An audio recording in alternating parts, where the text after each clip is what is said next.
ng bayan, maasahan anumang panahon. Magandang araw po sa ating lahat. Narito ang update sa lagay ng panahon ngayong araw ng Huwebes, April 25, 2024. Patuloy na umiiral ang mahinang Intertropical Convergence Zone o ang ITCZ o ang salubungan ng hangin mula sa Northern at Southern Hemispheres sa may Southern section ng Mindanao. Sa ngayon, umiihip pa rin ang easterlies sa buong kapuluan. Magdadala ito ng mainit o maalinsang panahon sa maraming lugar na minsan ay magdadala ng mga isolated rains sa ilang lugar.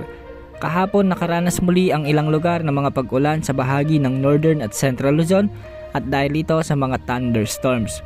Sa mga ganitong buwan ay posibleng magiging madalas na ang pag-iral ng mga localized thunderstorms lalo na pagsapit ng hapon at gabi.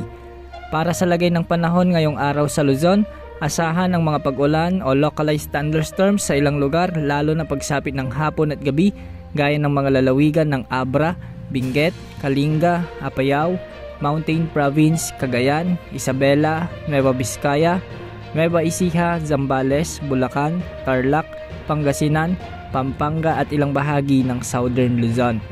Sa natitirang bahagi ng Luzon ay asahan naman ang maaliwalas na panahon at mga isolated rains dahil sa easterlies.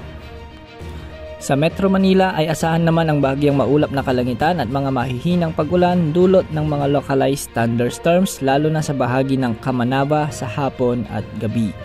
Ngayong araw sa Visayas, Palawan kasama ang Calayan Islands at ang Occidental Mindoro ay inaasahan ding pag-ulan dahil sa mga localized thunderstorms lalo na sa bahagi ng Mindoro provinces at ilang bahagi ng Palawan at sa Central Visayas. Sa Mindanao naman ay asahan ang kalat-kalat na malawakang pag-ulan dahil sa umiiral na Intertropical Convergence Zone. Sa ngayon, apektado ng ITCZ ang mga lalawigan ng Cotabato, Sarangani, Sulu, Tawi-Tawi, Basilan at ilang bahagi ng Davao Region. Posible ang mga katamtaman hanggang sa malalakas na pag-ulan sa mga nasabing lugar, kaya pinag-iingat po natin ang ating mga kababayan doon sa banta ng flash floods at landslides. Bukas, asahan muli ang pag-iral ng mga localized thunderstorms sa maraming lugar, lalo na pagsapit ng hapon at gabi. Sa ngayon ay wala namang nakataas na gale warning sa mga karagatang sakop ng ating bansa at mababa rin ang tsansa na may mabuong bagong low pressure area o bagyo sa susunod na 3 hanggang 5 araw.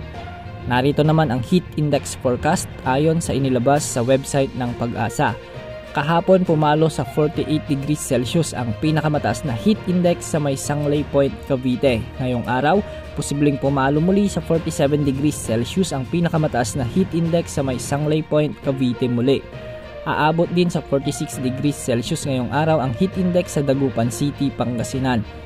45 degrees Celsius naman sa may Naiya, Pasay City, Metro Manila, Subic, Olongapo City, San Jose Occidental, Mindoro, Aborlan, Palawan at Rojas City, Capiz. Posible namang pumalo sa 44 degrees Celsius ang heat index sa may Tanay, sa may Tuguegarao City, Cagayan, Muñoz, Nueva Ecija, Tanawan, Batangas, Puerto Princesa City, Palawan, Legazpi, Albay at Virac, Catanduanes. Ang mga heat index na ito ay delikado na o nasa danger level ayon sa kategorya ng Pag-asa, kaya patuloy nating pinag-iingat ang ating mga kababayan sa banta ng heat exhaustion, heat cramps, heat stress, dehydration at ang nakamamatay na heat stroke. Yan ang update sa lagay ng ating panahon. Ito po ang weather update ng bayan, maasahan anumang panahon.